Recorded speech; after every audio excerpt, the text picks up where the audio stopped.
अस्सलाम वालेकुम दोस्तों, डिस्कवर द वर्ल्ड में आप सबको खुश आमदीद। नाज़रीन ग्रामी, जहलियत से मुराद वो तमाम नजरियात, अकायद और मुआशरती रसूमात हैं जो इस्लाम से टकराती हों,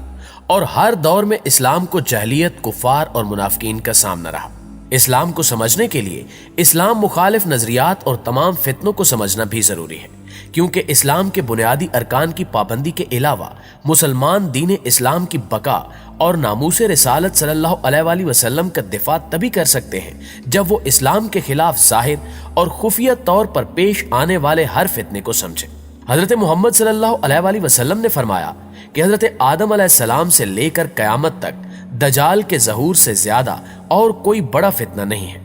दोस्तों, इस हदीस मुबारका में दजाल को दुनिया का सबसे बड़ा फितना करार दिया गया है, लेकिन यह भी हकीकत है कि सबसे बड़े फितने से पहले चंद छोटे फितने भी जाहिर होंगे, जिनको हम दजाल के एजेंट या पैरोकारों का नाम दें तो गलत नहीं होगा। और इन फितनों में सफ़े अव्वल पर टीवी, केबल, सेल फोन, उरियानी फहाशी और हमारा इलेक्ट्रॉनिक मीडिया है। और इसका सबूत हमें स्विट्जरलैंड के शहर बासिल से मिलता है, जहां 1897 में 300 यहूदी दानिश्वरों, मुफक्किरों और फलसफियों ने थियोडोर हर्टल्स की क़यादत में जमा होकर पूरी दुनिया पर दजाल की हुक्मरानी का मंसूबा तैयार किया था। और अब यह मंसूबा एनिस प्रोटोकॉल्स की सूरत में पूरी दुनिया के सामने जाहिर हो चुका है। इसमें जहां दूसरी चीजों को कब्जे में लेने पर जोर दिया गया था, वहीं मीडिया के बारे में यह तय हुआ था कि हम मीडिया के सरकश घोड़े पर सवार होकर इसकी बाग को अपने कब्जे में रखेंगे। हम अपने दुश्मनों के कब्जे में कोई ऐसा मुअस्सर और ताकतवर अखबार नहीं रहने देंगे कि वो अपनी राय को मुअस्सर ढंग से जाहिर कर सके, और न हम इनको इस काबिल छोड़ेंगे कि हमारी निगाहों से गुजरे बगैर कोई खबर लोगों तक पहुंच सके। और हम एक ऐसा कानून बनाएंगे कि किसी नाशिर और प्रेस वाले के लिए यह मुमकिन नहीं होगा कि वो पेश की इजाजत लिए बगैर कोई चीज छाप सके। हमारे कब्जे में ऐसे अखबारात और रसायल होंगे जो मुख्तलिफ ग्रोहों और जमातों की ताईद व हिमायत हासिल करेंगे, खा ये जमातें जमहूरियत की दाई हों या इनकिलाब की हामी।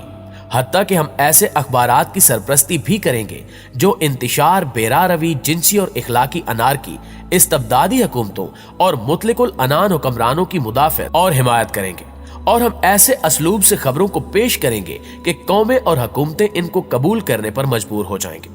हम यहूदी ऐसे दानिश्वरों, एडिटरों और नामा निगारों की हौसला अफजाई करेंगे जो बदकिरदार हों और खतरनाक मुजरिमाना रिकॉर्ड रखते हों, जबकि हम ज़राए इब्लाग को खबर रसां एजेंसियों के जरिए कंट्रोल करेंगे और दुनिया को जिस रंग की तस्वीर दिखाना चाहेंगे वो पूरी दुनिया को देखना होगी। दोस्तों, ये तमाम वो बातें थी जो आज से एक तवील अरसा पहले ही तय की जा चुकी हैं, और आज हकीकत की नजर से देखा जाए तो इब्लीस और यहूदी कौम अपने इस मकसद में पूरी तरह कामयाब हो चुके हैं, और इन्होंने पूरी दुनिया के इंसानों के अक्ल और जहन को प्रिंट और इलेक्ट्रॉनिक मीडिया के जरिए माऊफ करके उनको उस शहर में जकड़ लिया है जो हक व बातिल में तमीज करने के इस बुनियादी उनसर को ही इंसान के अंदर से खत्म कर देता है, जो अल्लाह रब्बुल आलमीन ने हर इंसान की फितरत में रखा है। इस बात में कोई दो राय नहीं कि इंसानी मुआशरा जिन बुनियादों पर कायम रहता है उनमें हया व इफ़्फ़त एक बुनियादी रुकन है, और जिस कौम के अंदर से ये सिफ्त उठ जाती है वो अपनी मौत आप मर जाती है, और इसके अफराद बकरियों के उस अंधे रेवड़ की मानंद हो जाते हैं जिसको जो जहां चाहे हंका कर ले जाए। चुनांचे प्रिंट मीडिया और खास तौर पर इलेक्ट्रॉनिक मीडिया पर तफरीह के नाम पर यहूदियों ने टेलीविजन, रेडियो, इंटरनेट और मोबाइल्स पर हया सोज और इखलाक बाख्ता मवाद पर मुश्तमिल जो तबाही और बर्बादी का सामान मुहैया किया है, उसने पूरे इंसानी मुआशरे की बुनियादें हिलाकर रख दी हैं। और मुसलमान मुआशरे की तबाही में जिस चीज ने सबसे अहम किरदार अदा किया वो हॉलीवुड है, जिसको आज के दौर में सबसे बड़ा दजाली हथियार कहा जाए तो गलत नहीं होगा, क्योंकि हॉलीवुड वो वाहिद प्लेटफार्म है जो नाजरीन को मुख्तलिफ नोयत के मनाजिर दिखाकर हंसा भी देता है और आंखों में आंसू भी ले आता है, और देखने वाले इन करतबों में इस कदर मगन हो जाते हैं कि दीन और दुनिया की कोई खबर ही नहीं रहती। इसके अलावा हॉलीवुड की तमाम फिल्मों में लोगों को मुख्तलिफ किस्म के जानवरों, टेक्नोलॉजी, मनशियात, जिन भूत, वायरस और दहशतगर्दी के मनाजिर पेश करके खौफजदा किया जाता है। और हॉलीवुड की फिल्म रेजिडेंट ईवल में भी यही कुछ है, जबकि बहुत सी फिल्में ऐसी भी बन चुकी हैं और बन रही हैं जिनमें इस्लाम के खिलाफ खुल्लम खुल्ला काम किया जाता है और मुसलमानों को दहशतगर्द जाहिर किया जाता है, लेकिन अमरीकी फौज को हीरो दिखाया जाता है जो मुसलमानों को कत्ल करते हैं। इस तरह यही फिल्में पूरी दुनिया में नुमाइश के लिए मुख्तलिफ जुबानों में तर्जमा करके दिखाई जाती हैं, جس سے باقی مذاہب کے لوگوں میں اسلام کے خلاف دہشت پھیل رہی ہے اور مسلمان بھی اس ڈر سے گھروں میں محصور ہو کر رہ گئے ہیں۔ آج پوری دنیا کی ٹیکنالوجی اور کرنسی اسرائیل اور امریکہ کے ہاتھ میں ہے اور وہ جس کو چاہیں برباد کر دیں، جس کو چاہیں خوش کر دیں۔ آج ہر انسان کے ہاتھ میں فون ہے جو اس کا سب سے بڑا دشمن ہے، اور آپ اس فون کو چاہتے ہوئے بھی پھینک نہیں سکتے۔ یہی دجال کا فتنہ ہے، اور اس فون کے سبب ہر کسی کی تمام تر گفتگو اور دن رات کی حرکات و سکنات ریکارڈ کی جا رہی ہیں۔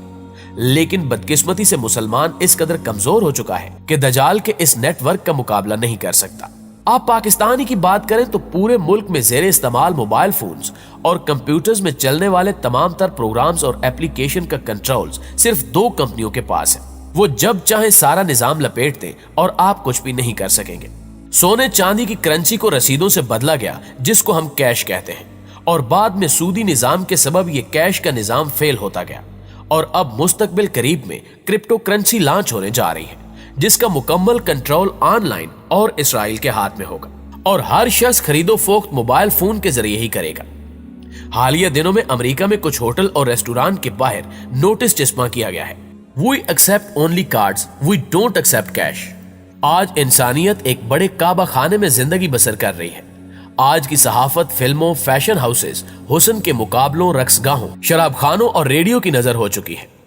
اور یہاں جسم کے لیے مجنونانہ بھوک، اور ادب، فن اور ذرائع ابلاغ میں مریضانہ خیالات اور اشارات کو دیکھیے۔ پھر اس اخلاقی پستی اور سماجی انارکی کو دیکھیے جو ہر شخص، ہر خاندان، ہر نظام اور ہر انسانی جمعیت کے لیے تباہی و بربادی کا باعث ہے۔ ان سب چیزوں کو دیکھنے کے بعد بآسانی یہ فیصلہ کیا جا سکتا ہے کہ اس جاہلیت کے زیر سایہ انسانیت ایک خطرناک انجام کی طرف بڑھ رہی ہے، اور نوع انسانی اپنی انسانیت کو کھو رہی ہے، اور اس کی آدمیت تحلیل ہو کر فنا ہو رہی ہے،